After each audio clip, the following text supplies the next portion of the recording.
भीमा दिवसेंदिवस कमजोर होत चालला होता. त्याला जमेल तसं तो रामाच्या मदतीने खविसाला न चुकता भक्ष्य देत होता. रामा, ए रामा, इकडे ये. भीमा आपल्या थरथरत्या आवाजाने रामाला बोलावतो. बोला मालक, काय झालं? रामा भीमाजवळ येऊन बोलला. अरे आज आपल्याला जायचं आहे, लक्षात आहे ना?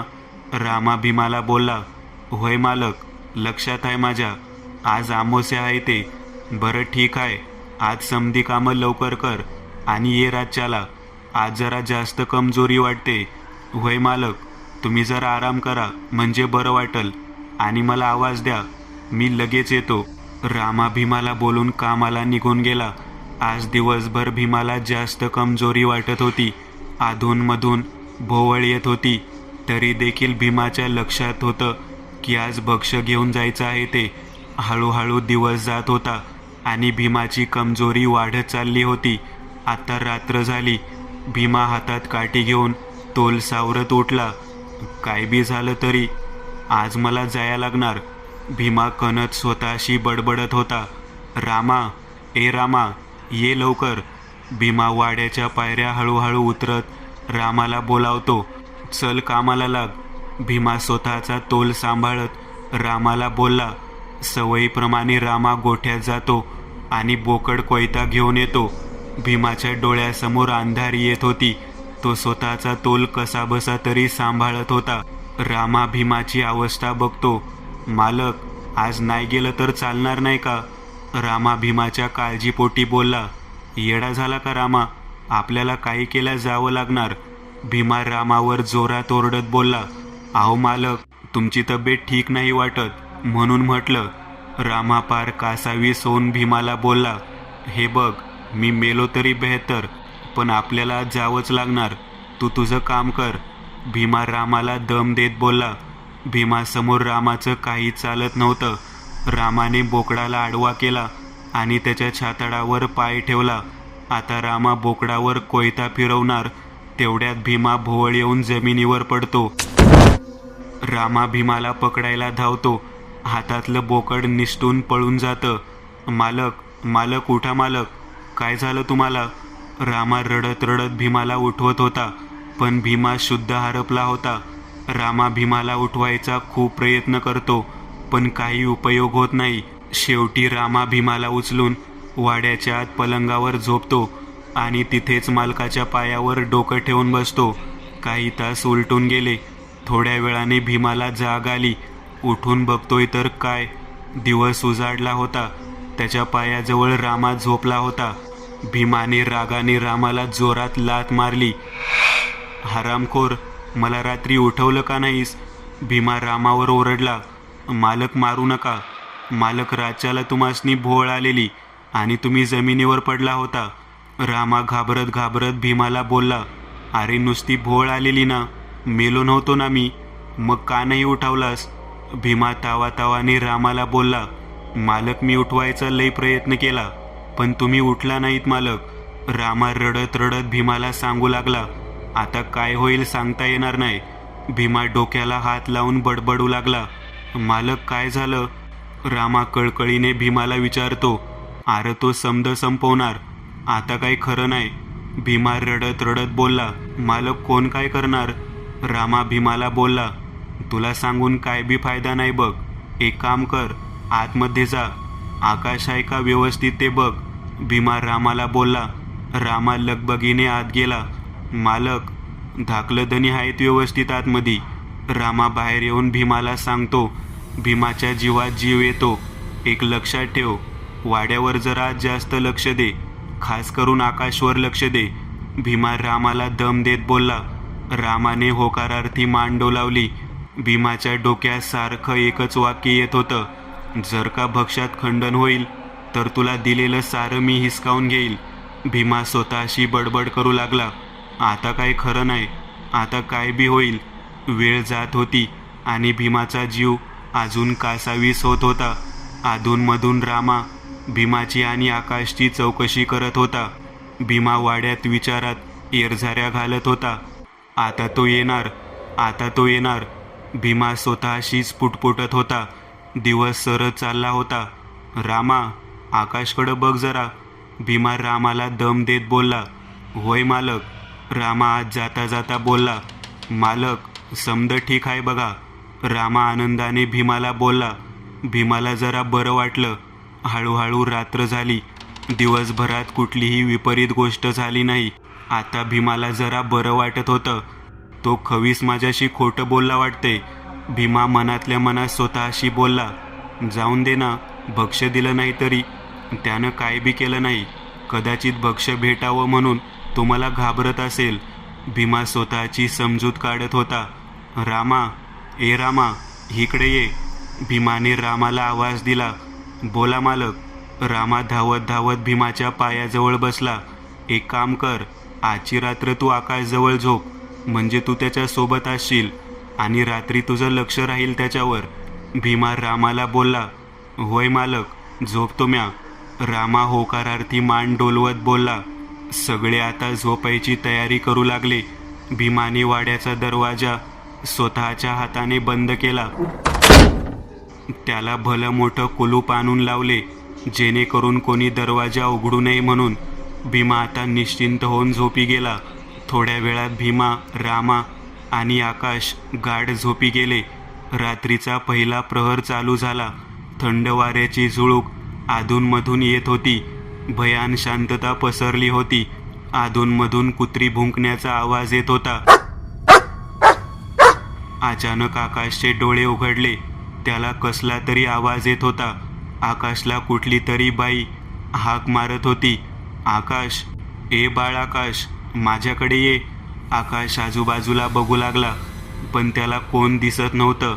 थोड्या वेळातच आकाशच्या समोर धूर धूर झाला आणि त्या धुरामध्ये पांढऱ्या साडीत त्याची आई त्याला दिसली.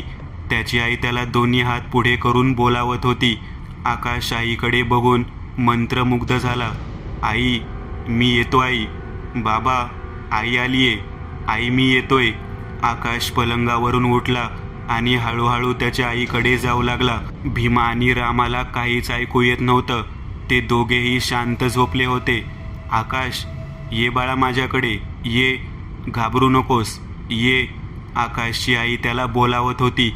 जसजसा आकाश जवळ जात होता तसतसा त्याची आईची आकृती पुढे जात होती. आकाश हळूहळू पुढे जाऊ लागला. थोड्या वेळात त्याची आईची आकृती दरवाजाच्या आरपार गेली आणि नाहीशी झाली. आई, मला घेऊन चल आई. आकाश दरवाजा जोरजोरात वाजवत रडू लागला. एवढा आवाज होऊन देखील रामा आणि भीमाची झोप गेली नाही. थोड्या वेळात दरवाजाचा कुलूप आपोआप उघडलं. दरवाजाच्या कड्या हळूहळू उघडू लागल्या आणि दरवाजा उघडला. आकाश, ए आकाश, ये माझ्याजवळ. त्याची आईची आकृती परत बोलवू लागली. आता आकाश परत हळूहळू त्याच्या आईच्या मागे जाऊ लागला. रस्त्यावर काळोख पसरला होता. आकाशला त्याच्या आईशिवाय दुसरं काहीच दिसत नव्हतं. तो कुठे जातोय ह्याचं त्याला भान राहिलं नव्हतं. रस्त्यावरून जाताना त्याला दगडे, काचा, काटे टोचत होते, पण त्याला त्याची काहीच जाणीव होत नव्हती. आई, मी येतोय तुझ्याकडं. आई, मी येतोय. थांब जरा. आकाश मंत्रमुग्ध होऊन त्याच्या आईच्या आकृती मागे चालत चालत बडबडत होता. आकाशचे पाय रक्तबंबाळ झाले होते. तो जसजसा पुढे जात होता तसतसा त्याच्या पायाच्या रक्ताचे ठसे उमटत होते. आकाशला फक्त आणि फक्त त्याची आईच दिसत होती. हळूहळू आकाश आईच्या मागे रानात आला. आकाश, ए बाळा, घाबरू नकोस, ये माझ्याकडे. ती आकृती आकाशला बोलावत होती. थोड्या वेळाने ती आकृती रानातल्या विहिरीच्या आत गेली. आकाशही त्या आकृती पाठोपाठ विहिरीत उडी मारतो. आता नुसत्या पाण्यात धडपडण्याचा आवाज येत होता. आकाश पाण्यात गटांगळ्या खात होता. थोड्या वेळाने विहिरीचं पाणी शांत झालं आणि आकाश विहिरीत बुडून मेला. आता रानात भयान शांतता पसरली. एव्हाना सकाळ झाली होती. मालक उठा लवकर. रामा भीमाला घाबरून उठवू लागला. काय झालं रामा? भीमा डोळे चोळत चोळत बोलला. मालक, धाकलं धनी घरात नाहीत. रामा भीमाला बोलला. बघ घरामध्ये असेल कुठंतरी. भीमा रामाला बोलला. मालक, सगळीकडं शोधलं. सकाळी मी उठल्यावर बघितलं तर धाकलं मालक नव्हतं आणि हा दरवाजा उघडा होता. रामा रडत रडत भीमाला बोलला, अरे देवा, खविसानं डाव साधला वाटते. रडकुंडीला येऊन भीमा बोलला, मालक मालक लवकर बाहेर या. रानातून एक गडी वाड्याबाहेर येऊन भीमाला बोलावत होता. भीमा धावत धावत बाहेर आला. काय झालं? भीमा मेटाकुटीला येऊन विचारतो. मालक धाकलं धनी. अर्धवट बोलून गडी शांत झाला. अरे बोल की काय झालं? धाकलं धनीसनी. भीमा ओरडून बोलला, मालक जीव दिलाय रानातल्या विहिरीत त्यांनी. गडी रडत रडत बोलला. भीमाला हे ऐकताच भोळ आली आणि जमिनीवर कोसळला. रामाने भीमाला सावरलं आणि बाजूला बसवलं. भीमाच्या डोक्यात खविसाचं एकच वाक्य घुमत होतं, जर का भक्ष देण्यात खंडन झालं तर मी तुला दिलेलं सगळं हिसकावून घेईल. भीमा आता हातबल झाला होता. भीमाच्या डोळ्यासमोर अजून त्याच्या पोराच्या चिताची आग दिसत होती. त्या आगीची धगधग अजून भीमाला जाणवत होती. आपली बायको गेली, आपला मुलगा गेला, हे सगळं आठवून भीमाचं अंतर्मन भरून यायचं. भीमाच्या डोळ्यातून अधूनमधून नकळत पाणी येत होतं. आपला पोरगा आपल्यासमोर जळतोय हे पाहून भीमा पार खचून गेला. भीमा स्वतःला सारखा दोष देत होता. रामा भीमाला धीर देत होता. अग्निदाह झाला. रामा भीमाला घेऊन वाड्यावर आला. भीमा वाड्यात पाऊल ठेवून जोरात हांबरडा फोडतो, माझा वंश संपला रामा, मी बर्बाद झालो. भीमा जोरजोरात रडत रामाला बोलला, मालक धीर धरा, रडू नका मालक. रामा भीमाला धीर देत बोलला. अचानक भीमाला भोळ आली आणि भीमा शुद्ध हरपला. मालक मालक उठा. रामा भीमाला उठवण्याचा प्रयत्न करत होता, पण काही उपयोग झाला नाही. रामाने भीमाला उचलून पलंगावर झोपवले आणि पायाजवळ बसला. थोड्या वेळाने भीमाचे डोळे उघडले. भीमाची डोळ्यासमोरचं दृश्य बघून बोबडीच वळली. खवीस त्याच्या छाताडावर बसला होता आणि जोरजोरात हसत होता. आता तुझी पाळी, आता तू मरणार. त्या खविसाचे केस त्याच्या कपाळावरून खाली लोंबकळत होते. त्याच्या एका हातात आकाशचं मुंडकं होतं आणि तोंड रक्ताने माखलेले होतं. भीमा ओरडण्याचा प्रयत्न करतो, पण त्याच्या गळ्यातून आवाजच येत नाही. खवीस लालबुंद डोळ्याने भीमाकडे बघत असतो. खविसाचा दुसरा हात हळूहळू भीमाच्या गळ्याजवळ जात असतो. आता तू मरणार, तू मला भक्ष दिलं नाही, आता तू मरणार. खवीस जोरजोरात हसत ओरडत होता.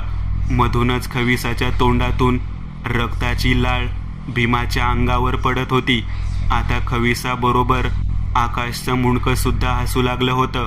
भीमाला रामा त्याच्या पायाशेजारी झोपलेला दिसत होता, पण त्याची वाचा गेली होती.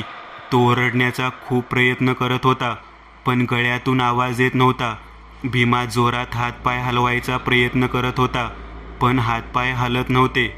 तू काहीही कर, तुझा जीव घेणार. खविसाच्या हातातील आकाशचं मुंडकं बोलू लागलं. खविसाने भीमाचा गळा जोरात आवळला. भीमाने अंगातली सर्व शक्ती एकवटली आणि डोळे बंद करून जोरात ओरडला, रामा मला वाचव. रामा भीमाच्या ओरडल्याने अचानक दचकला आणि जागा झाला. काय झालं मालक, का ओरडता? रामाने भीमाला काळजीपोटी विचारलं. भीमाने हळूहळू डोळे उघडण्याचा प्रयत्न केला. पुढे बघतो तर काय, खवीस समोर नव्हता.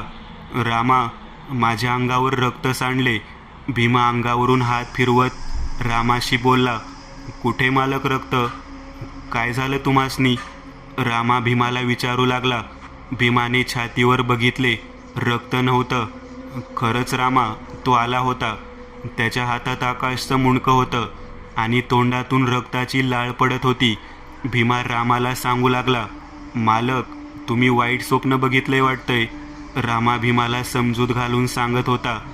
अरे खरं सांगतोय, मी बघितलं त्याला.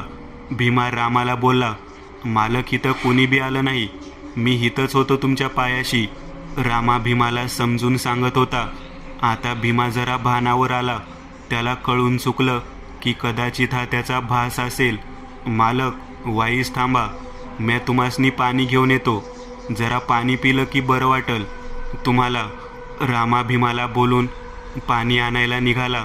थोड्या वेळाने रामा ग्लास भरून पाणी घेऊन आला. मालक, धरा पाणी. भीमाच्या हातात ग्लास देऊन रामा बोलला. भीमाने त्या ग्लासमध्ये नजर टाकली. त्याला त्या ग्लासमध्ये पाण्याऐवजी रक्त दिसलं. भीमाने घाबरून ग्लास फेकला आणि जोरात किंचाळला. रक्त! या ग्लासमध्ये रक्त आहे. आता रामाला पण भीती वाटू लागली. रामाला भीमाची अवस्था बघवत नव्हती. आपलं मालक असं का वागतोय त्याला काहीच कळत नव्हतं. मालक, पाणी होतं त्याच्यात. मालक, घाबरू नका, जरा आराम करा, म्हणजे बरं वाटेल तुम्हासनी. रामा भीमाला झोपावत बोलला. रामा, मला सोडून जाऊ नगस, तो मला मारल, तो आलाय इथं. भीमा बडबड करू लागला. नाही मालक, आहे मी तुमच्याजवळ, तुम्ही घाबरू नका. रामा भीमाचा हात हातात घेत बोलला. हळूहळू भीमा झोपी गेला. पण रामाच्या डोक्यात तर्कवितर्क विचार येऊ लागले. आपलं मालक असं का वागतात? त्यांची तब्येत ठीक नाही की ही भुताटकी आहे? रामा मनातल्या मनात विचार करू लागला. मला तर ही भुताटकी वाटते, म्हणून मालक अमावस्येला बोकड मारून रानात नेत असणार. रामा स्वतःचा तर्क काढत होता. आपल्या मालकाला वाचवलं पाहिजे. रामा स्वतःशी बडबडू लागला. भीमाला जाग आली. एव्हाना सकाळ झाली होती. रामा, ए रामा! भीमा डोळे चोळत रामाला बोलवू लागला. मालक, आलो मालक. रामा पळत पळत भीमाजवळ येतो. मालक, लवकर आंघोळ पाणी करून घ्या आणि तयारी करा, आपणासनी आज बाहेर जायचं आहे. रामा भीमाचे पाय दाबत बोलला. कुठं जायचं आहे? भीमा रामाला विचारतो. मालक, ते काय बी विचारू नका, फक्त तुम्ही माझ्याबरोबर चला. अरे पण कुठं जायचं आहे ते सांगशील की नाही? मालक, तुमचा माझ्यावर विश्वास आहे नव्ह का? मग चला माझ्याबरोबर. बरं ठीक आहे, करतो तयारी. तोपर्यंत तू चहा पाण्याचं बघ जरा. भीमा आंघोळीला जाता जाता रामाला बोलला. जी मालक. रामा भीमाच्या पाया पडून निघून गेला. रामाच्या मनात काय चाललंय हे भीमाला कळत नव्हतं, पण रामा एवढं जीव तोडून सांगतोय म्हणून भीमा तयार झाला. थोड्या वेळाने भीमा तयार होऊन आला. रामाने भीमाला चहा नाश्ता दिला. सकाळपासून भीमाचे पाय जड वाटत होते, जणू कोणीतरी खेचत आहे म्हणून. भीमाला अजून काल झालेल्या भासामुळे भीती वाटत होती. त्याला सारखं आसपास कुणीतरी असल्यासारखं वाटत होतं. चल रामा, कुठं नेतोय तिथं ने. भीमा चहाचा कप बाजूला ठेवत रामाला इशारा करतो. होय होय मालक. मालकाला होकारार्थी मान डोलवत रामा गाडी आणायला जातो. या मालक, गाडीत बसा. रामा भीमाला गाडीत बोलावतो. भीमा काठी टेकत टेकत गाडीजवळ जाऊ लागतो. त्याला कुणीतरी त्याचे पाय खेचण्याचा प्रयत्न करत आहे असं सारखं वाटत होतं. भीमाला त्याचे पाय खूप जड वाटत होते. हा भास आहे, भीमा स्वतःशी बोलत समजूत काढत होता. भीमा वाड्याच्या बाहेर येतो आणि अचानक भीमाचे पाय मोकळे होतात. भीमाला आता जड पाय हलके वाटू लागले. भीमा गाडीत बसतो आणि गाडी सुरू होते. गाडी चांगली 1.5-2 तास चालली. भीमाला कळत नव्हतं रामाच्या डोक्यात काय आहे ते, तो कुठे नेतोय ते. पण भीमाचा रामावर विश्वास होता. अचानक गाडी ब्रेक मारते आणि थांबते. भीमा बाहेर बघतो. एका डोंगराच्या पायथ्याशी एक गुहा होती. ही कसली जागा रामा? मालक, ही मांत्रिकाची जागा आहे. मला तुमचा त्रास बघवत नव्हता म्हणून आणलाय तुम्हासनी. मला वाटते तुम्हासनी भुताटकी झाली आहे. रामा भीमाला हात जोडून बोलला. अरे ते ठीक आहे, पण हा ढोंगी नसल ना? भीमा रामाला बोलला. भूत घालवायला ह्याचं नाव लय आहे म्हणून आणलाय इकडं. रामा बोलला. भीमा त्या खविसाला वैतागला होता. त्याला देखील खविसाकडून सुटका पाहिजे होती. भीमाच्या जीवात जीव आला. बरं केलंस रामा, मला इकडं आणलं ते. चल आज जाऊया. भीमा गाडीतून बाहेर येत रामाशी बोलला. आता भीमा काठी टेकत टेकत रामासोबत गुहेच्या दिशेने निघाला. भीमा गुहेत प्रवेश करणार तितक्यात मांत्रिक जोरात ओरडला. थांब तिकडंच. मांत्रिक रागाने भीमाकडे बघत होता आणि जोरजोरात मंत्र म्हणत होता. त्याने एक जोरात मंत्र बोलून मुठीत अंगारा उचलला आणि त्याच्या अनुयायीच्या हातात दिला आणि भीमाकडे इशारा केला. अनुयायी भीमाजवळ आला आणि त्याच्या डोक्यावर अंगारा लावला. मांत्रिक जोरजोरात मंत्र बोलत असताना भीमाला आत येण्याचा इशारा करतो. भीमा आत प्रवेश करतो. आजूबाजूला बघतो तर पूर्ण धुरामुळे धुसट दिसत असतं. मांत्रिकाने त्याच्या अनुयायांनी काळे कपडे परिधान केलेले होते. सगळ्यांच्या कपाळ पांढऱ्या राखांनी माखलेले होते. सर्वजण कुठले तरी मंत्र पुटपुटत होते. त्यांचे मंत्र त्या गुहेतील शांतता भंग करत होते. मांत्रिकाच्या पुढे आगीचा मोठा हवन होता. त्याच्या बाजूला एक मोठी काठी होती आणि तिच्यावर एका माणसाची कवठी ठेवलेली होती. मांत्रिक जोरजोरात मंत्र म्हणून काहीतरी त्या हवनामध्ये टाकत होता आणि अग्नी अजून पेट घेत होती. भीमा आणि रामा हे दृश्य बघून थोडे घाबरतात. भीमा आणि रामा त्या मांत्रिकाच्या समोर येऊन उभे राहतात. मांत्रिक मंत्र बोलता बोलता त्यांना बसण्याचा इशारा करतो. दोघेही बसतात. बाबा, म्या लय अडचणीत आहे बाबा. भीमा मांत्रिकासमोर हात जोडून बोलतो. मांत्रिक डोळे बंद करून फक्त मंत्र बोलत असतो. रामा आणि भीमा एकमेकांना बघतात. बाबा, माझ्या मागं खवीस. भीमाचं वाक्य अर्ध्यावर थांबवून मांत्रिक ओरडतो, थांब तू. मांत्रिकाच्या ओरडण्याने सर्व अनुयायी शांत होतात. गुहेमध्ये भयान शांतता पसरते. तू लई मोठी चूक केली आहे, त्याचेच परिणाम भोगत आहेस तू. मांत्रिक भयान शांतता चिरत ओरडला, बाबा मला काहीतरी मार्ग सांगा. भीमा कळकळीने मांत्रिकाला बोलतो, अरे खवीस म्हणजे कोणतं साधंसुद्धा भूत नवं, लय जालीम असतो तो. मांत्रिक भीमावर ओरडून बोलतो, बाबा तो रानात माझ्या मागं लागला होता. भीमा मांत्रिकाला सांगतो, आता तो रानात नुसता राहिला नाही, तो तुझ्या घरात सुद्धा आला आहे. मांत्रिक हसत हसत भीमाला बोलला, म्हणजे म्या काही समजलो नाही. भीमा मांत्रिकाला बोलतो, तू त्याचं देणं चुकवलास म्हणून आता तो तुझ्या पाठोपाठ तुझ्या घरात शिरला आहे. मांत्रिक मंत्र म्हणत भीमाला बोलला. भीमाला आता कळलं की त्याला सारखे भास का होता येते. बाबा मला वाचवा, माझी खविसाकडून सुटका करा. भीमा रडकुंडीला येत मांत्रिकाला बोलला, अरे खविसाकडून सुटका करून घेणं म्हणजे सोपी गोष्ट नव्हे. मांत्रिक भीमाला बोलला, तो कशाने तरी मरत असेल ना. रामा मध्येच हात जोडून मांत्रिकाला बोलतो, मूर्खा, खविसाला मारणं म्हणजे सोपी गोष्ट वाटली काय. अरे त्याचा मृत्यू जरी झाला तरी तो त्याचा शेवट नसतो. मांत्रिक रामावर ओरडत बोलला. भीमाने रामाला गप्प राहायचा इशारा केला, म्हणजे समजलो नाही म्या बाबा. भीमा मांत्रिकाला बोलला, एक लक्षात ठेव, जर का एखादी मोकळी जागा झाली तर ती कधी ना कधी भरते. मांत्रिक भीमाला म्हणाला, बाबा यातून माझी सुटका होणार की नाही मग. भीमा मांत्रिकाच्या पाया पडून बोलतो, आधी त्याला तू घरापासून परत रानात ने, मगच तू त्याला मारू शकतो. मांत्रिक भीमाला बोलतो, ते कसं करू सांगा. भीमा मांत्रिकाला बोलतो, आज रात्रीच्या पहिल्या प्रहरी एक बोकड वाड्याच्या बाहेर कापायचे, लक्षात ठेव. वाड्याच्या बाहेर, अंगणात नाही. ते बोकड कापल्यावर ते तू परत रानात घेऊन जा, म्हणजे ते खवीस त्या बोकडाच्या मागं येत रानात येईल आणि नेहमीप्रमाणे तो त्या झाडाजवळ येईल. मांत्रिक भीमाला समजावून सांगतो, बाबा पण घराच्या बाहेर का कापायचं बोकड, अंगणात नाही चालणार का. भीमा मांत्रिकाला विचारतो, त्याची शक्ती ही वाड्याच्या आणि रानाच्या वेशीच्या आत आहे. जर का तुम्ही बोकड वाड्यात कापलं तर ती तिथेच खाईल आणि कायम वाड्यात राहील, लक्षात ठेव. मांत्रिक भीमाला दम देत बोलला. आता भीमाला कळलं की सकाळी त्याचे पाय कोणीतरी खेचत होतं, पण जेव्हा तो वाड्याच्या बाहेर आला तेव्हा ते खेचणं बंद झालं होतं. बाबा त्यानं काय आमचं बरं वाईट केलं तर. भीमा मांत्रिकाला विचारतो, जोपर्यंत तू त्याला भक्ष्य देतोय तोपर्यंत तो तुला काहीच करणार नाही. मांत्रिक भीमाला बोलतो, बाबा मी त्याला नेईल रानात, पण त्याच्यापासून माझी सुटका कशी होणार, त्याचा मृत्यू शक्य आहे का. भीमा आतुरतेने मांत्रिकाला विचारतो.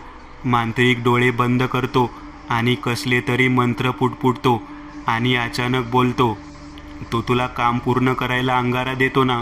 मांत्रिक भीमाला बघत बोलतो, होय बाबा, जर का तू अमावस्येच्या रात्री तुझ्या रक्ताचा अभिषेक त्या अंगाऱ्यावर करशील तर त्या खविसाचा तिथेच मृत्यू होईल.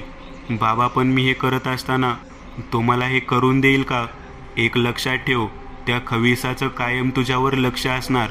हे काम जोखमीचं आहे, मग मी कसं करू. एकच वेळ तुला भेटेल जेव्हा तू त्याचं भक्ष्य खात असेल, तेव्हा त्याचं लक्ष तुझ्यावर नसणार, तेव्हा तू हे करू शकतो. पण लक्षात ठेव, तुला हे आमोसेलाच करावं लागणार.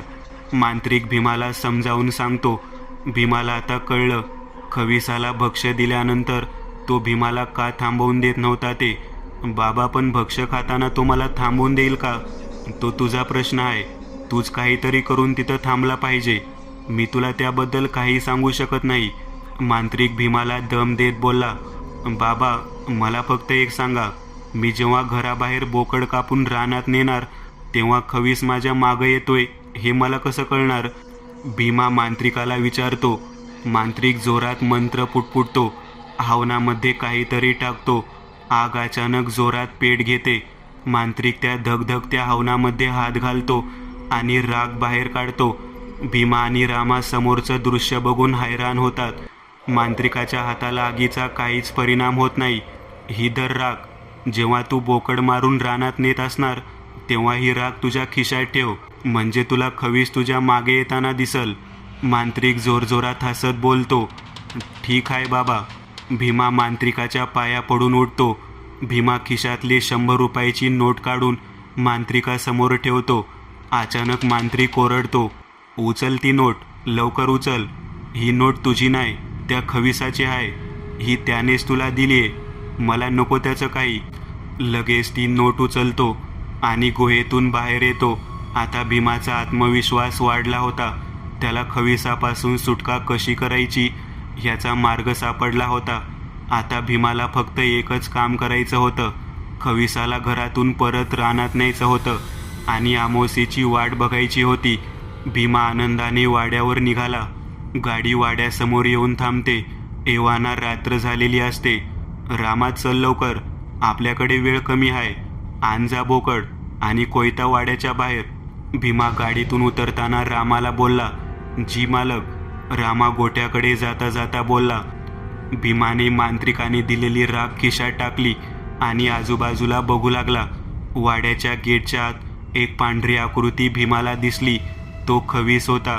आपल्या लालबुंद डोळ्याने खवीस भीमाकडे नजर रोखून उभा होता. मालक, आणलं समद. रामा बोकड आणि कोयता भीमासमोर आणून बोलतो. अरे बघतोस काय? कर आडवा बोकडाला आणि फिरव कोयता गळ्यावरून. भीमा रामाला आदेश देतो. रामा एक पाय बोकडाच्या छातडावर ठेवतो आणि कोयता सप करून बोकडाच्या गळ्यावरून फिरवतो. बोकडाचा आवाज भयान शांतता भंग करतो आणि जोरजोरात तडफडू लागतो. थोड्या वेळाने बोकड शांत होतं आणि पुन्हा भयान शांतता पसरते. भीमा खविसाकडे बघतो.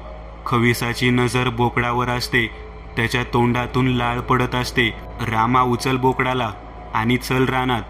भीमा रामाला बोलतो. रामा सांगितल्याप्रमाणे बोकड खांद्यावर घेतो आणि दोघे रानाच्या दिशेने चालू लागले. भीमा हळूच मागे वळून बघतो. मागून खवीस एखाद्या प्राण्याप्रमाणे 2 हात आणि पायावर चालत असतो.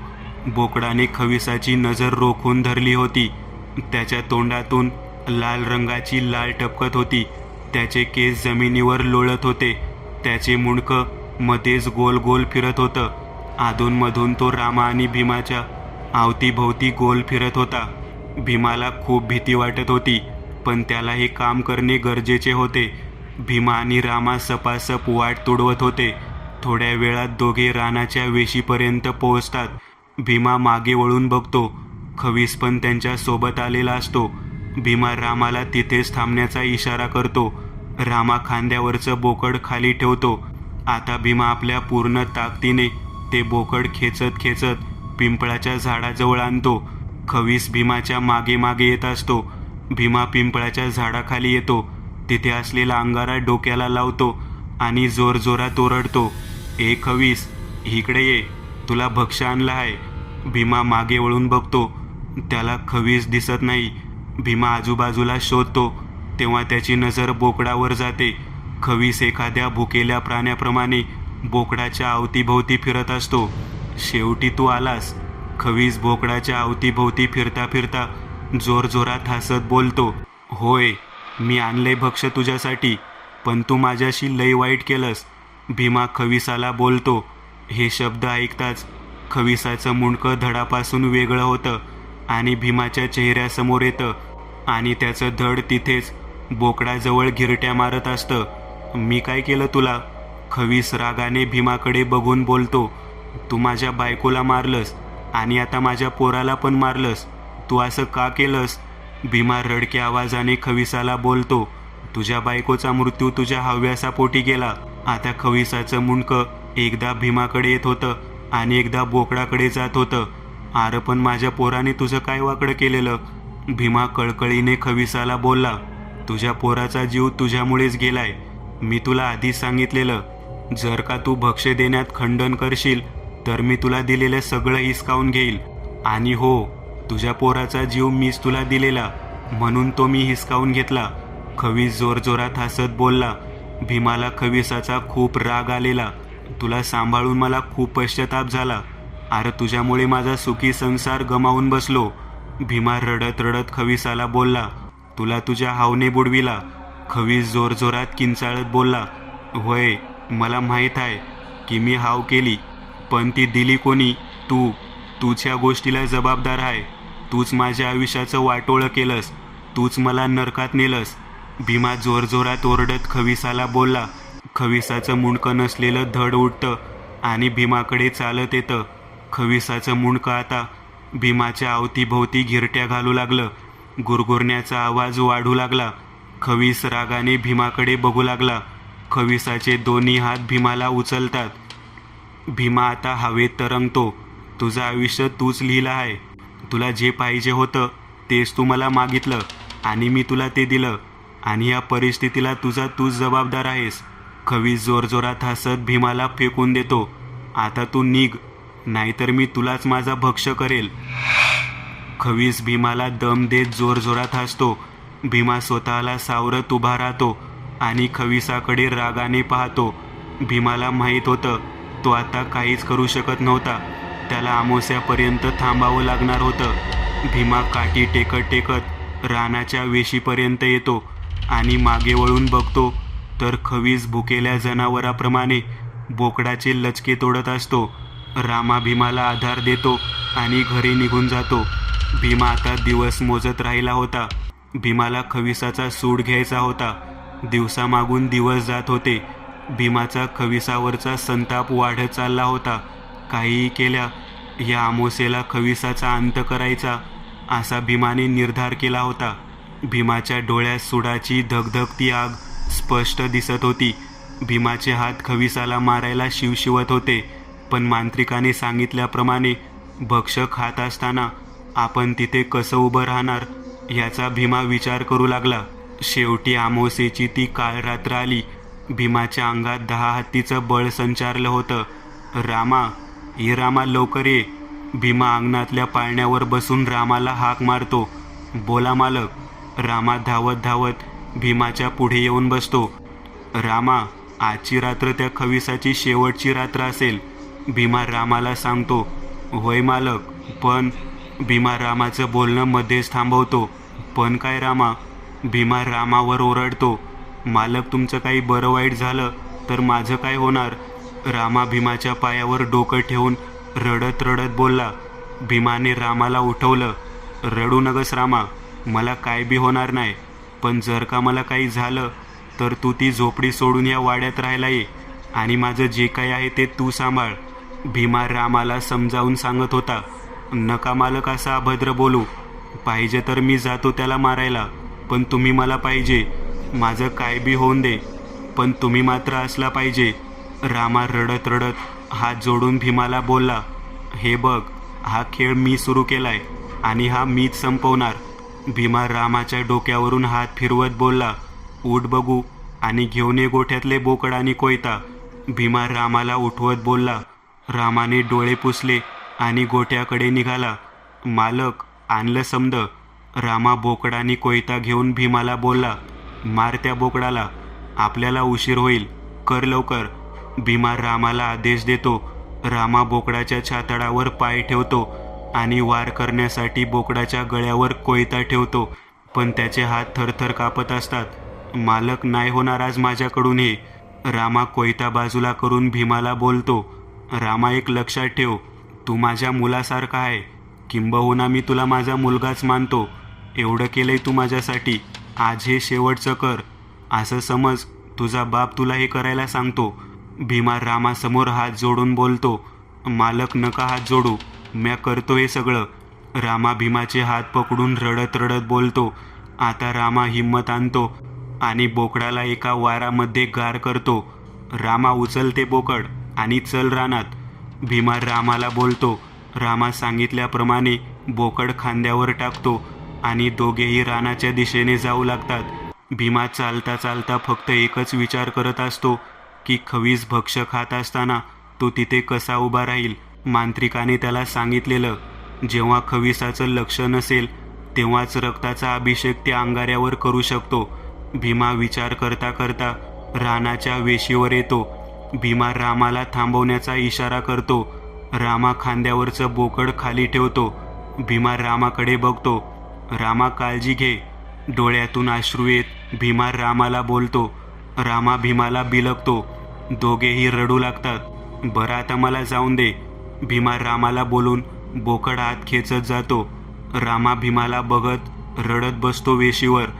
भीमा बोकड खेचत खेचत पिंपळाच्या झाडाजवळ पोहोचतो. पिंपळाच्या झाडाजवळ असलेला अंगारा डोक्याला लावतो आणि जोरात ओरडतो, खवीस, ए खवीस, तुला भक्ष्य आणला आहे, ये लवकर. हळूहळू गुरगुरण्याचा आवाज येतो. भीमा बघतो तर खवीस त्याच्या पुढे उभा असतो. आलास तू? मला माहीत होतं तू येणार ते. खवीस जोरजोरात हसत भीमाला बोलतो, काय करावं, तुझ्याशिवाय माझे आहे कोण? भीमा रागाने खवीसाकडे बघून बोलतो, म्हणजे तू मान्य केलं की तुला माझी गरज आहे ती. खवीस किंचाळत बोलत होता, होय मी मान्य केलं की मला तुझी गरज आहे ती, पण एक गोष्ट मला मान्य होत नाही. भीमा खवीसाला बोलतो. खवीसाचं मुंडकं गोल फिरतं आणि त्याच्या धडाच्या विरुद्ध बाजूला होतं. आता खवीस रागाने उलटा भीमाकडे चालत येतो. कोणती गोष्ट? खवीस भीमाला विचारतो. मला एक सांग, तू एवढं अख्खं बोकड एकटा खातोस? भीमा खवीसाला मोठ्या चालाखीने विचारतो. अरे अख्खा तर मी तुला पण गिळू शकतो. खवीस जोरजोरात हसत बोलतो, पण मला हे पटत नाही. भीमा खवीसाला भडकावण्याचा प्रयत्न करतो. बरं ठीक आहे, तू इथंच थांब आणि बघ मला अख्खा बोकड खाताना. खवीस किंचाळत बोलला. भीमाला हेच पाहिजे होतं. खवीस हळूहळू बोकडाकडे जातो. तसा भीमा हळूहळू अंगाऱ्याजवळ जातो. खवीसाचं लक्ष फक्त भक्ष्यावर असतं. आता खवीस 2 हाताने आणि तोंडाने बोकडाचे लचके तोडू लागला. ह्यात संधीचा फायदा घेऊन भीमाने खिशातून आणलेला सुरा बाहेर काढला आणि आपल्या डाव्या हाताचा अंगठा कापला. रक्ताची चिळकांडी उडाली. भीमाने रक्ताची धार अंगाऱ्यावर धरली. जशी रक्ताने अंगाऱ्यावर अभिषेक सुरू केला तसं खवीसाच्या अंगाला आगीने पेट घेतला. जळत्या खवीसाने मागे वळून बघितलं. दगा केलास तू, दगा. खवीस जोरजोरात किंचाळत भीमाजवळ धावत येऊ लागला. भीमाने जळत येणारा खवीस बघितला, पण तो घाबरला नाही. त्याने रक्ताचा अभिषेक सुरूच ठेवला. खवीस भीमाजवळ येतो आणि भीमाला पकडायला हात पुढे करतो. तेवढ्यात तो भस्म होतो. भीमाच्या डोळ्यात देखत खवीसाची राख होते. जास्त रक्त सांडल्याने भीमाला भोवळ येते आणि भीमा तिथेच बेशुद्ध पडतो. मालक उठा. रामा भीमाच्या तोंडावर पाणी मारतो. भीमा डोळे उघडतो. बघतो तर काय, भीमा वाड्यामध्ये असतो. मालक, तुम्ही शुद्ध हरपली होती. म्याच तुम्हासनी वाड्यावर घेऊन आलो. रामा भीमाला बोलतो. रामा, म्या त्या खवीसाला मारलं, मेला तो. भीमा आनंदाने रामाला सांगत असतो. होय मालक, तुम्ही जिंकलात. रामा भीमाला गळा भेट घेत बोलला. भीमा जोरजोरात ओरडतो, मी जिंकलो, म्या मारलं त्याला. वर्ष उलटून गेले. आता भीमाला खवीसाचा कोणताच त्रास नव्हता. भीमा आता निश्चिंत झाला होता. भीमाने रामाचे लग्न लावून दिले. आता भीमा, रामा आणि त्याची बायको वाड्यात राहू लागले. भीमा रामाला पोटाच्या पोरासारखा वागवू लागला. भीमा आता पार थकला होता. रामा आणि त्याची बायको वडिलाप्रमाणे भीमाची काळजी घेत होते. एक दिवस भीमा वाड्याच्या बाहेर पाळण्यावर बसला होता आणि शेजारीच रामा त्याचे पाय दाबत होता. मालक, एक विचारू का? रामा भीमाला बोलला. विचार काय विचारायचंय ते? भीमा पाळण्याला झोका देत बोलला. न राहून माझ्या डोक्यात लय दिवस एक विचार येतोय. रामा भीमाला बोलला. कोणता? आपल्याला मांत्रिक बोललेला. खविसाचा मृत्यू हा त्याचा शेवट नाही. एखादी जागा रिकामी झाली तर ती दुसरं कोणीतरी भरणार. रामा भीमाला बोलला. होय, माहीत आहे मला. भीमा रामाला बोलला. मालक, मग याचा अर्थ काय? रामा प्रश्नार्थक नजरेने भीमाला विचारतो. त्याचा अर्थ मला बी माहीत नाही बघ, पण जाऊन दे ना. आपला खविसाचा त्रास दूर झालाय ना, मग बास झालं. भीमा रामाला विषय संपवण्यासाठी बोलला. ठीक आहे मालक. रामाने विषय संपवला, पण अजूनही रामा त्याचाच विचार करत होता. दिवसामागून दिवस जात होते. भीमाची तब्येत अजून बिघडत चालली होती. त्याचा मृत्यू जवळ आला होता आणि भीमाचा मृत्यू होतो, आणि तोही अमावास्येलाच. रामा भीमाची अंत्ययात्रा घेऊन स्मशानात जातो. भीमाला मुखाग्नी रामा देतो. रामा पार खचून जातो. त्याच्या डोक्यावरून मालकाचा वरदहस्त निघून गेला होता.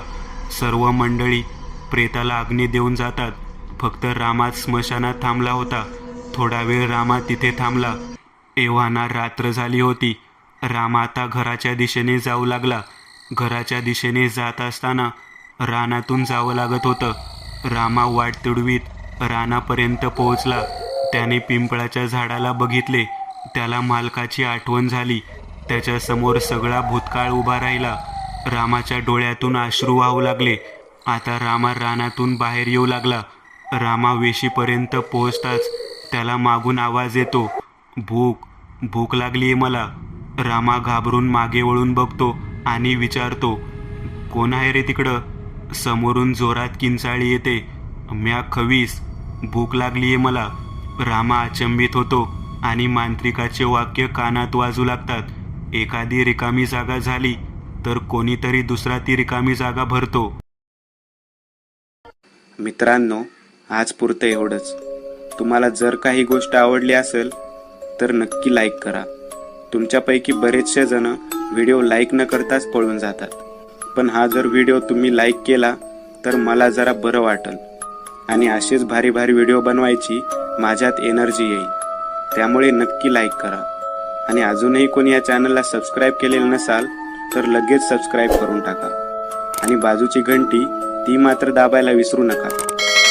देवाची घंटी आहे ती. चला तर मग पुन्हा भेटूया अशीच एक आगळी वेगळी गोष्ट घेऊन पुढच्या